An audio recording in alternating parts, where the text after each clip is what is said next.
Selamat petang, salam sejahtera. Terima kasih kerana bersama dengan saya di Nazilin Unity Channel. Ini bukan main-main, ini perkara yang sangat serius. Perbuatan gurauan boleh dipilih. Perbuatan gurauan harus berhati-hati. Mungkin pada kita gurauan tersebut adalah gurauan semata-mata. Tetapi bagi orang yang menerima gurauan tersebut, mungkin ianya akan membawa kesan yang amat dahsyat, besar dan membawa kesan sehingga ke akhir hayat.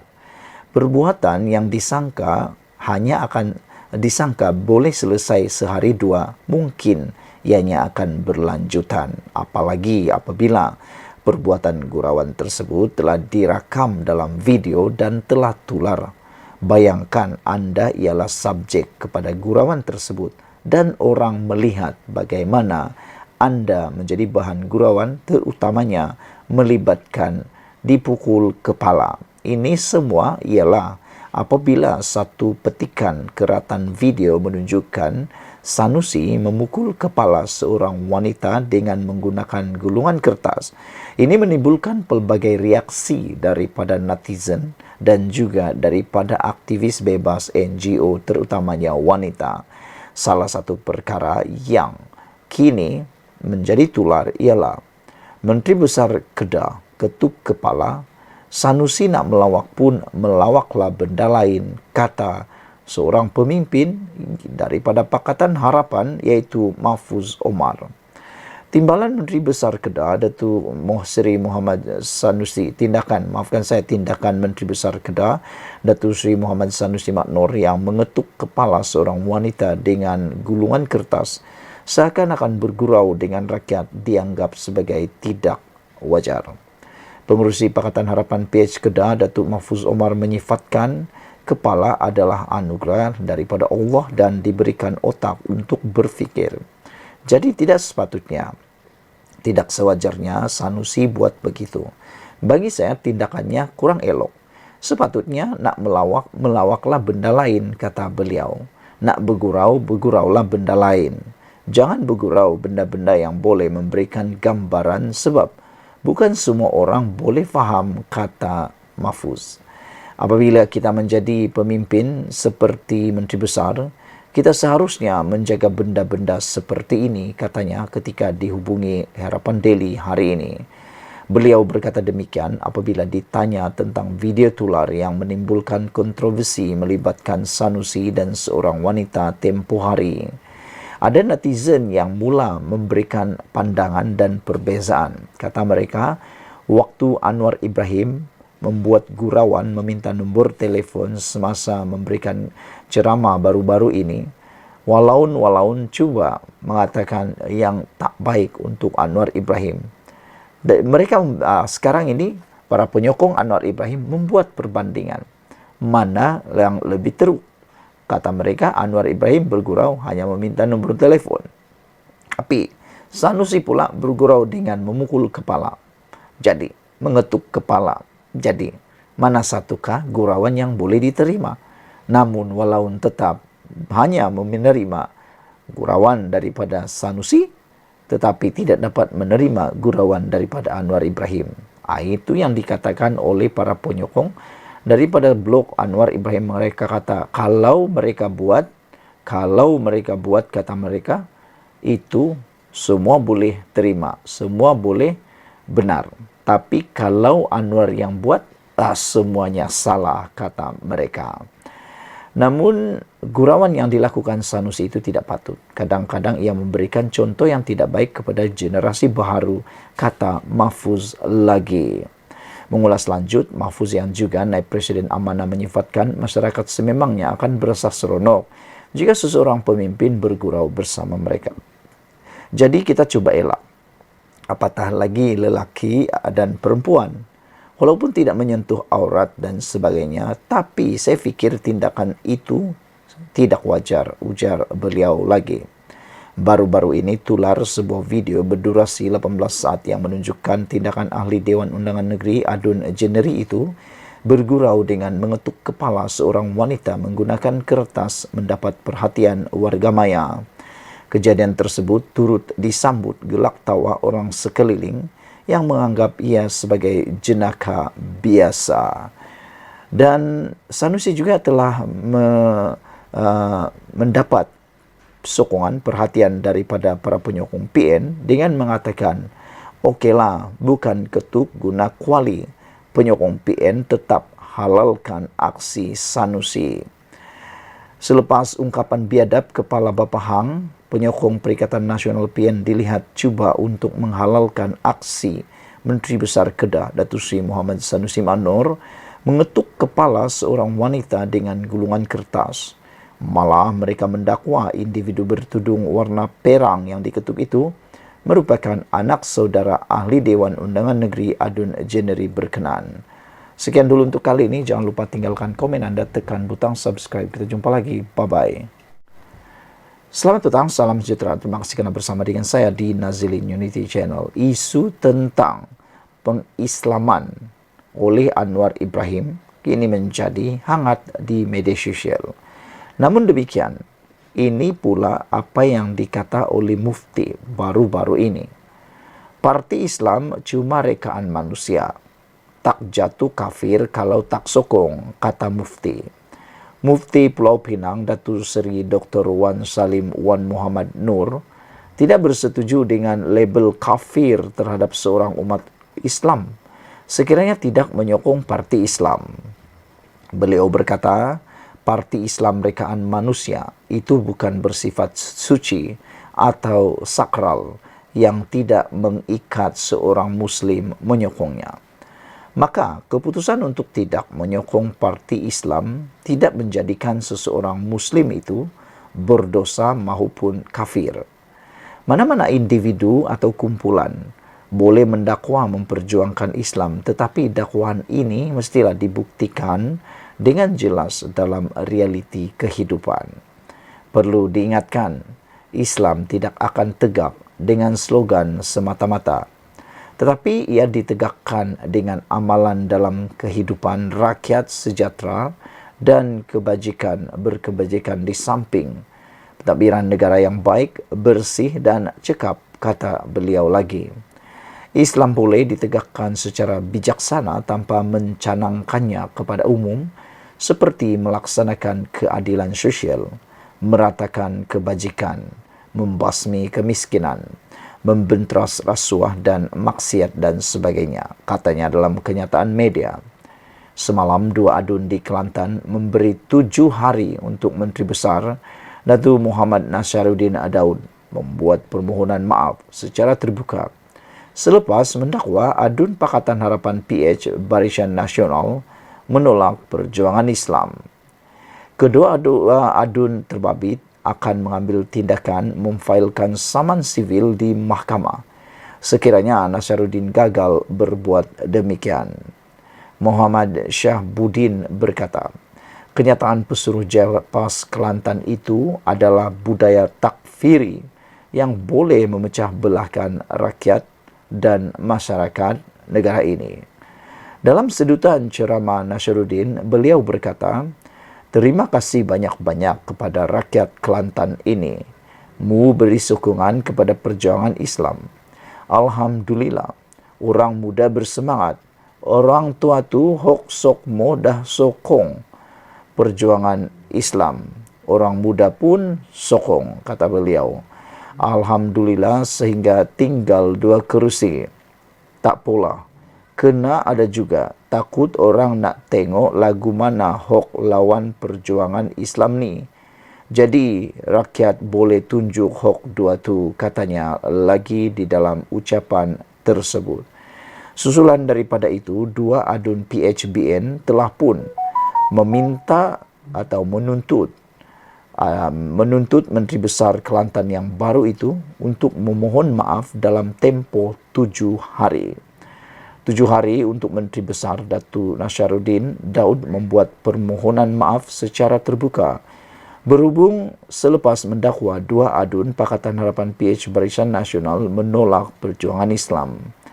Itu penegasan adun Kota Lama Dr. Hafizah Mustaqim dari PH dan adun Galas Muhammad Syahbudin Hashim dari BN dalam sidang media hari ini.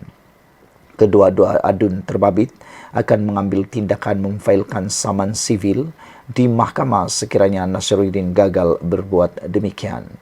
Muhammad Syabuddin berkata, kenyataan Pesuruhjah PAS Kelantan itu adalah bukti takfiri yang boleh memecah belahkan rakyat dan masyarakat negara ini. Kami tersinggung dengan penyataan Menteri Besar ini yang saya anggap sebagai melampau dan ekstrim, dan ia mewakili 10.742 rakyat Galas yang mengundi BN dan 9.691 rakyat Kota Lama mengundi PH, katanya dalam satu sidang media bersama Dr. Hafiza hari ini. Sebelum ini, Nasruddin dalam satu rekaman video yang tular mendakwa kemenangan PAS masa pilihan raya PRN Kelantan 12 Ogos lalu adalah kemenangan perjuangan Islam. Ketua Penerangan PAS Kelantan yang juga digelar Panglima Perang PAS Negeri turut menyifatkan dua kerusi yang dimenangi PHBN sebagai pihak yang menentang perjuangan Islam. Sementara itu, Dr. Hafiza berkata, kenyataan Nasruddin itu tidak sepatutnya diungkapkan kerana Muhammad Nasruddin sebelum ini menyatakan mahu bekerjasama dengan Kerajaan Persekutuan. Ini bertentangan dengan semangat federalisme, tidak menghormati langsung bahawa dalam negara demokrasi kita ada pilihan rakyat untuk memilih, dan kita akan melaksanakan tanggungjawab sebagai penyemak dan imbang dalam Dewan, sedangkan peringkat tertinggi memandang serong kepada kita, katanya. Dalam pada itu, Syabuddin dan Dr. Hafiza telah mengerahkan peguam untuk menghantar notis tuntutan maaf terhadap tersebut kepada Muhammad Nasruddin. Sekian dulu untuk kali ini. Jangan lupa tinggalkan komen Anda, tekan butang subscribe. Kita jumpa lagi. Bye-bye. Selamat pagi, salam sejahtera. Terima kasih karena bersama dengan saya di Nazilin Unity Channel. Saudara-saudara sekalian, ini satu lagi perkara kemenangan baru kepada Anwar Ibrahim. Disangka beliau akan tumbang pada bulan 8 ini. Tapi rupa-rupanya yang disangka buruk menjadi baik. Yang dirancang jahat jadi kebaikan. Itulah pemimpin yang diridhoi Allah. Saudara-saudara sekalian, Datuk Seri Anwar Ibrahim mengatakan bahawa minat pelabur terhadap Malaysia jauh lebih baik berbanding dahulu. Jadi, tindakan-tindakan mahu mengucar-kacirkan kestabilan politik di Malaysia melalui tindakan kononnya nak mau tumbangkan kerajaan di tengah-tengah penggal, bagi pendapat para netizen, itu adalah satu tindakan yang boleh menyebabkan para pelabur tidak akan berminat. Namun demikian, oleh kerana Datuk Seri Anwar Ibrahim, maka oleh kerana kerajaan pimpinan Datuk Seri Anwar Ibrahim, maka dengan itu minat pelabur terhadap Malaysia kini jauh lebih baik berbanding dahulu. Perdana Menteri Datuk Seri Anwar Ibrahim berkata, minat pelabur antara bangsa untuk melabur di Malaysia berkembang jauh lebih baik berbanding tahun-tahun lalu. Beliau yang juga Menteri Kewangan berkata, situasi itu merupakan perkembangan positif dalam melonjakkan ekonomi negara. Kata Anwar Ibrahim, saya optimis bahawa dengan minat pelabur-pelabur antara bangsa berkembang sekarang jauh lebih baik daripada catatan 1 atau 2 tahun yang lalu. Itu satu sangat positif bagi kita kerana ia akan membantu melonjakkan ekonomi, tetapi lonjakan ekonomi itu harus beralih daripada pendekatan lama, katanya memetik utusan Malaysia hari ini. Anwar berkata demikian ketika menyampaikan ucapan pada Majlis Jalinan Kerjasama ITECAD. Menurut Anwar, perkara pertama yang perlu dilakukan adalah menghentikan pembaziran rasuah dalam tadbir urus dan mengamalkan pendekatan yang lebih prihatin atau manusiawi. Saudara-saudara sekalian, apabila Anwar Ibrahim mengisytiharkan perang rasuah secara besar-besaran, ini satu berita, sebenarnya berita baik untuk kita semua di Malaysia, kerana ini akan dapat menghentikan terus pembaziran akibat daripada rasuah.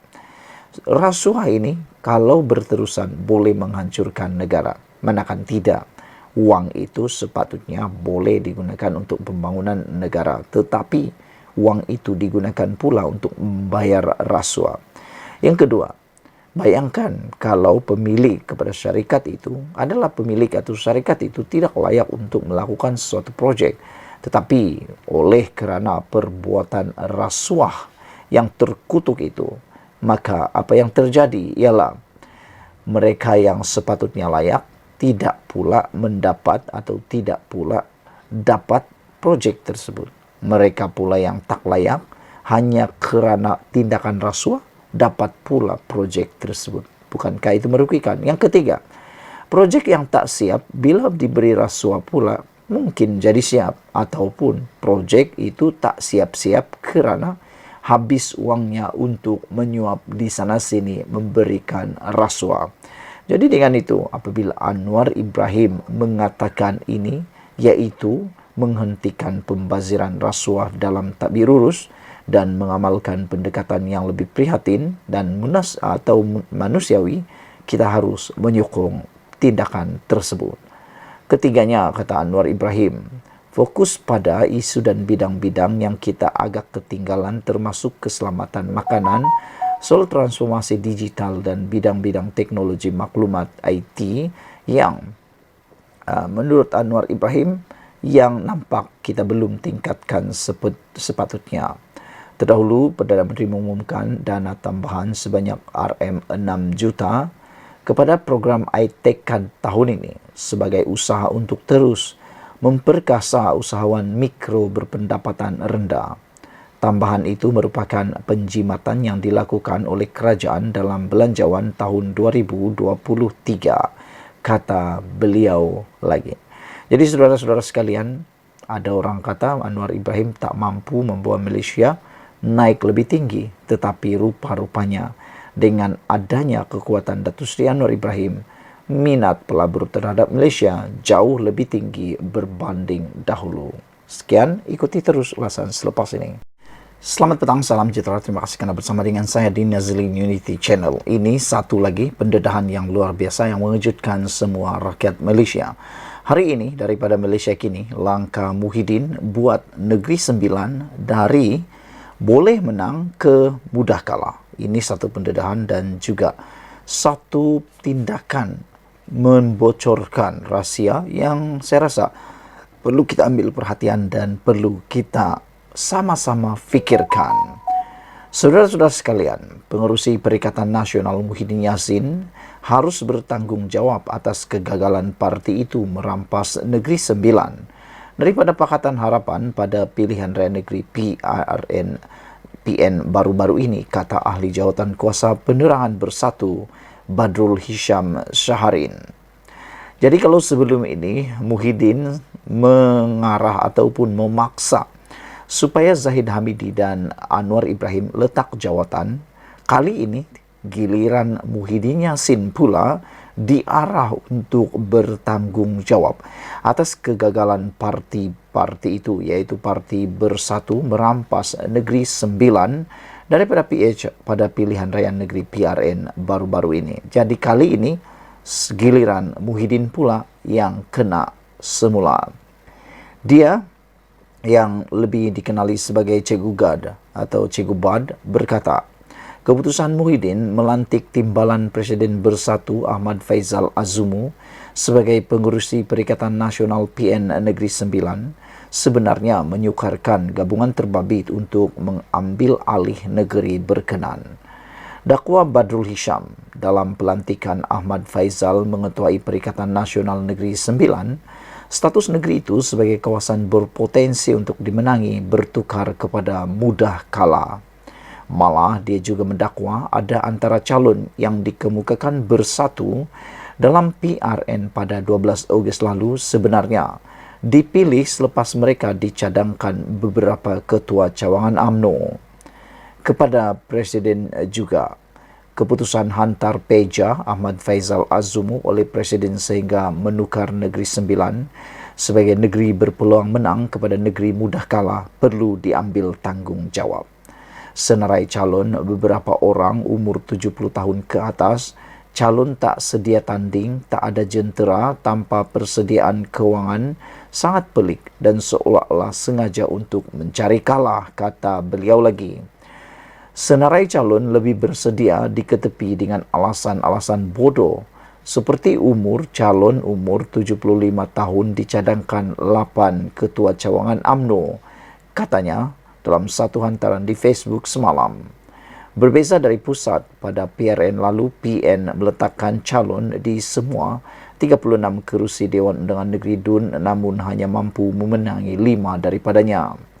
Ia berlaku ketika Perikatan Nasional mengeluarkan kononnya mampu merampas Negeri Sembilan daripada PHBN sekaligus membuka jalan menggantikan kerajaan pusat.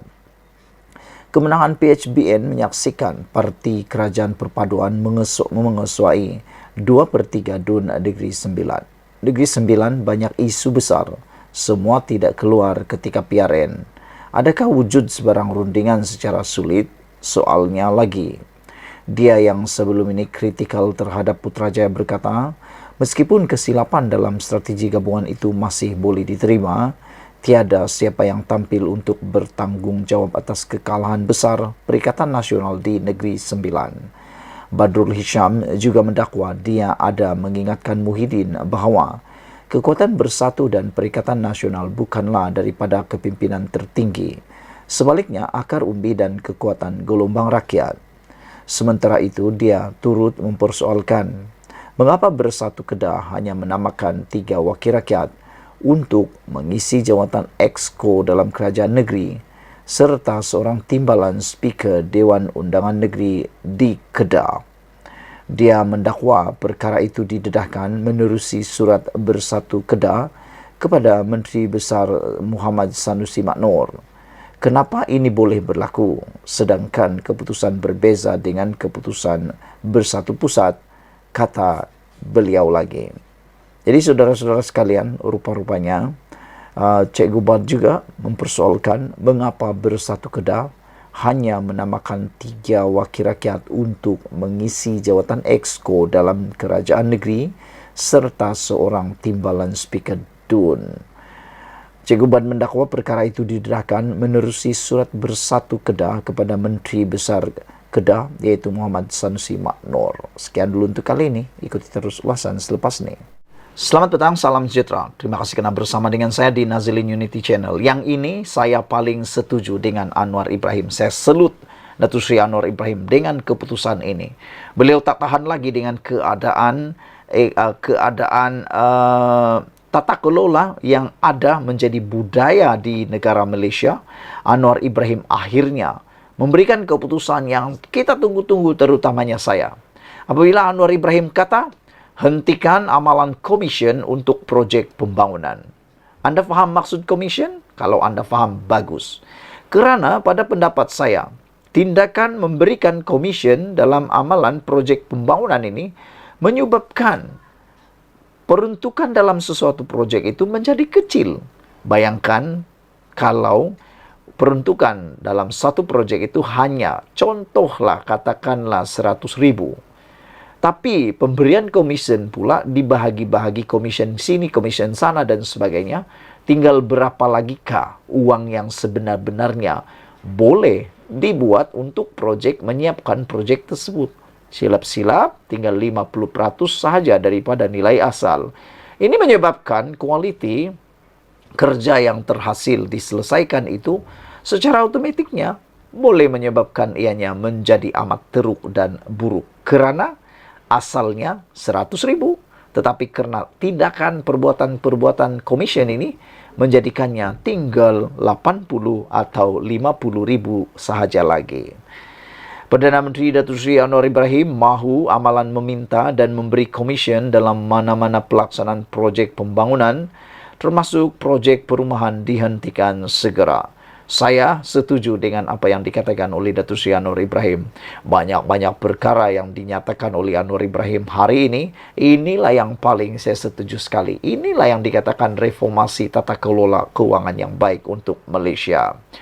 Menegaskan perkara itu, Perdana Menteri berkata, kerajaan tidak pernah menghalang mana-mana syarikat daripada menjalankan operasi mereka dan memperoleh keuntungan. Namun amalan memberi komisen kepada mana-mana menteri atau parti politik tidak seharusnya berlaku. Yang ini benar-benar perlu cepat-cepat dilaksanakan, cepat-cepat dibuat. Jangan sampai amalan memberi commission kepada mana-mana menteri atau parti politik ini terus berterusan, terus menjadi parah, terus menjadi menular dan barah dalam negara ini. Kerana ianya merugikan, amat merugikan. Duit itu tiris begitu sahaja. Projek mungkin tak siap atau siap tapi kualitinya buruk. Manakala orang yang dapat commission senyum-senyum dapat uang percuma. Ada keuntungan syarikat, tiada masalah. Tapi janganlah potong RM 10 juta atau RM 15 juta untuk Pak Menteri atau parti seperti amalan sebelum ini. Ini yang merosakkan, kata Anwar Ibrahim. Ini betul-betul satu pendedahan rahsia yang saya tak sangka. Dengar-dengar di tepi jalan raya, di kedai kopi, di kedai dobi, orang cerita-cerita, kita tak percaya sangat sebab tak ada bukti. Kita tak berani mengiyakannya. Tapi kalau Anwar Ibrahim sendiri yang kata begini, ada keuntungan syarikat, tiada masalah, kata Anwar Ibrahim. Saya setuju. Keuntungan itu adalah habuan kepada mereka yang bekerja keras. Tapi kata Anwar Ibrahim, ini pendedahan yang kita tunggu-tunggu. Tak pernah kita sangka berani dikatakan oleh Anwar Ibrahim.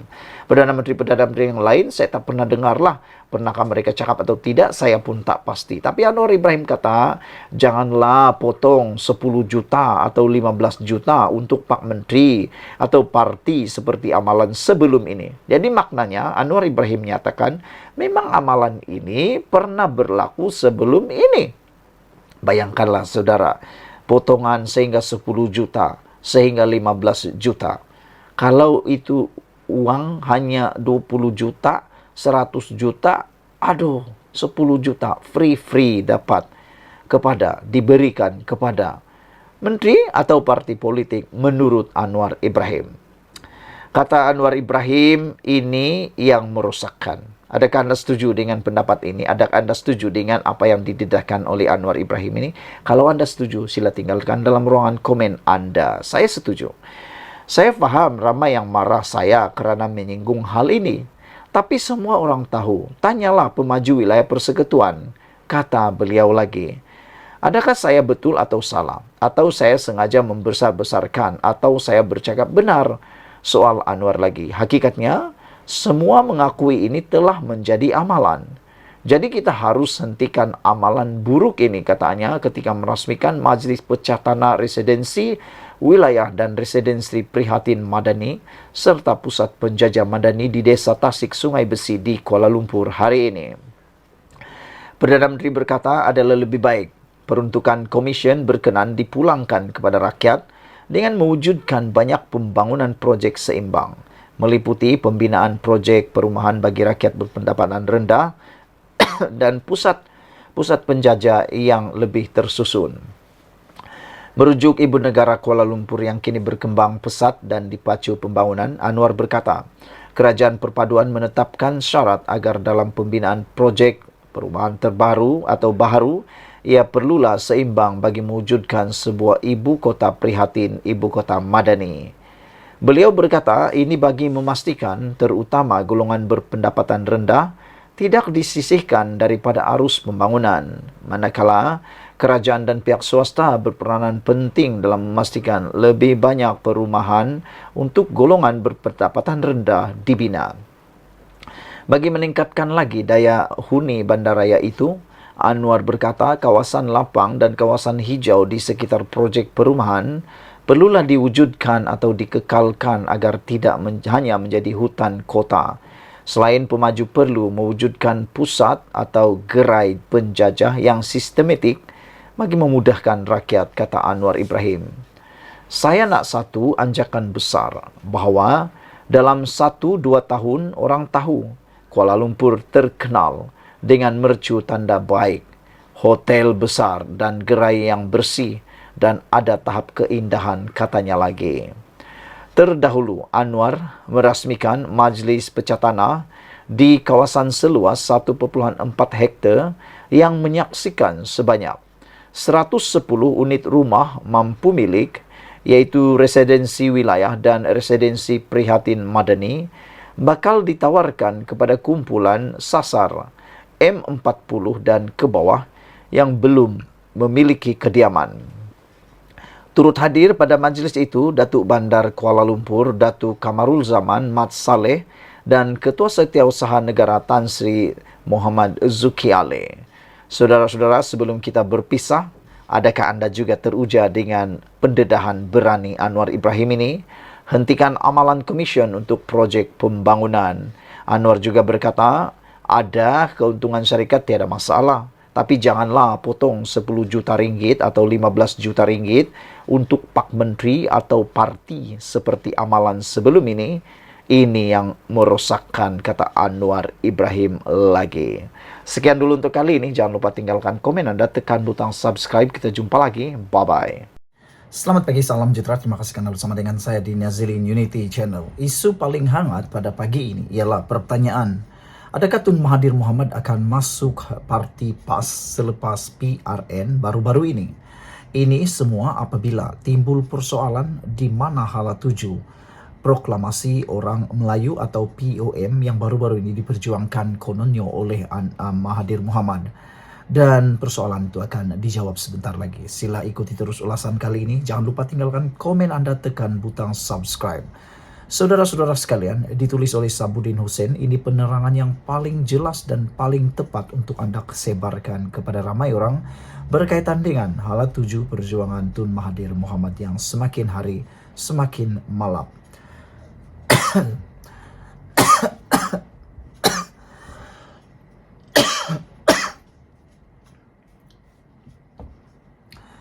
Saudara-saudara sekalian, selepas proklamasi Melayu menyepi, adakah Mahathir Mohamad akan menyertai PAS? Di sebalik keputusan PRN yang memperlihatkan Perikatan Nasional khususnya, Parti PAS berjaya memperoleh majoriti undi Melayu. Dalam masa yang sama juga, ia juga adalah berita pedih buat Tun Mahathir Mohamad yang memperjuangkan proklamasi orang Melayu POM. Tanpa kelompok itu terlibat dalam kempen, cubaan meletakkan 17 nama sebagai calon tidak diendahkan. Tiada mana-mana pemimpinnya termasuk Tun Mahathir yang turun padang berkempen. Malah, POM tidak pun menjadi sebutan sesiapa yang bertanding sama ada bersatu atau PAS dalam pilihan raya baru-baru ini. Hakikatnya, Perikatan Nasional tetap berjaya meletakkan dirinya sebagai pencabar unggul kepada Pakatan Harapan dan Barisan Nasional. Lalu, kemana perjuangan POM selepas ini? Kalau diteliti, perjuangan POM ini digerakkan hanya setelah Tun Mahathir yang sebelumnya bersama Pejuang dan GTA kalah dengan parah pada PRU 15 yang lalu. Untuk itu, sekurang-kurangnya ada dua tujuan POM itu digerakkan. Pertama, untuk menekan dan menjatuhkan Anwar Ibrahim yang merupakan musuh Tun Mahathir dan telah berkali-kali cuba dihalang oleh Tun Mahathir untuk menjadi Perdana Menteri. Kedua, untuk memperlihatkan Tun Mahathir masih relevan dalam dunia politik negara serta menjadikan dirinya ada tiket untuk bersama-sama dengan Perikatan Nasional yang merupakan satu-satunya blok pembangkang yang ada dalam negara ini. Berdasarkan keputusan PRU 15 di mana semua calon pejuang telah pun kalah teruk dan hilang deposit, Tun Mahathir sedar beliau tidak boleh lagi berjuang melalui blok ketiga, terutama dalam usahanya yang tidak pernah berhenti mahu menjatuhkan Anwar. Namun, untuk beliau terus bersama Perikatan Nasional, tentu ada sedikit rasa malu dalam dirinya. Berikutan Muhyiddin yang pernah memecatnya daripada bersatu itu dapatlah dilindungi kononnya demi membela nasib orang-orang Melayu. Untuk beliau terus bersama PN, tentu Mahathir ada sedikit rasa malu dalam dirinya berikutan perbalahannya dengan Muhyiddin Yassin pada tahun 2020 lalu selepas berlakunya peristiwa langka Sheraton. Jadi setidak-tidaknya dengan menggagaskan POM, Proklamasi Orang Melayu, Rasa malu untuk kembali bertaut dengan Muhyiddin yang pernah memecatnya daripada bersatu itu dapatlah dilindungi. Kononnya demi untuk membela nasib orang-orang Melayu. Itulah yang terjadi, di mana setelah sedikit sebanyak menggerakkan POM dengan pelbagai aktiviti, Tun Mahathir akhirnya membuka mulut dan menyatakan sedia bekerjasama dengan Muhyiddin. Kedua-dua mereka telah bertemu sebelum PRN itu. Pun begitu, berikutan Muhyiddin kekal sejuk dan tidak menunjukkan jiwa sepenuh hati dalam pertemuan itu. Begitu juga dengan Hamzah Zainuddin selaku Ketua Pembangkang dan Setiausaha Agung PN atau Bersatu turut tidak berlebih-lebihan dalam memberi respon kepada proklamasi orang Melayu dan Tun Mahathir. Sudahnya tiada apa-apa jalinan kerjasama yang berjaya terbina. Sebelum penamaan calon, seorang utusan proklamasi orang Melayu atau POM telah datang menemui Hamzah dengan membawa 17 nama bagi dipertimbangkan sebagai calon Perikatan Nasional dalam PRN atas tiket PN. Malangnya, tiada satu pun nama yang dihantar itu diberi pertimbangan oleh Perikatan Nasional.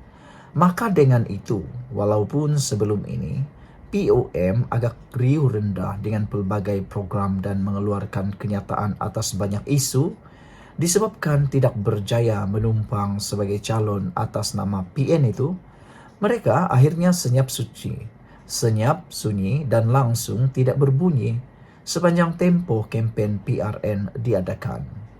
Pendek kata, dengan tidak ada wakil POM menjadi calon, seterusnya tidak turun membantu berkempen dan POM juga tidak disebut sepanjang kempen, gagasan perjuangan Tun Mahathir itu pada hakikatnya telah dilupakan terus ketika kempen PRN lalu.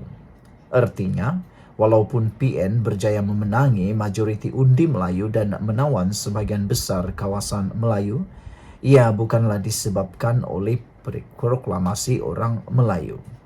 Jauh sekali ada cop jari peranan daripada Tun Mahathir atas kejayaan PN itu. Sekali lagi, kemana POM selepas ini? Terutama Tun Mahathir tentunya belum padam lagi gairahnya daripada mahu menjatuhkan Anwar Ibrahim. Apakah sebagai pilihan akhir setelah tiada lagi pilihan, Tun Mahathir akhirnya akan menyertai PAS? Itu persoalan besar yang akan terjawab tidak lama lagi. Sekian dulu, sila tinggalkan komen Anda, tekan butang subscribe bagi yang belum tekan butang subscribe untuk membantu mengembangkan channel ini. Malaysia kita punya, kita jaga sama-sama, cintai Malaysiaku. Bye-bye.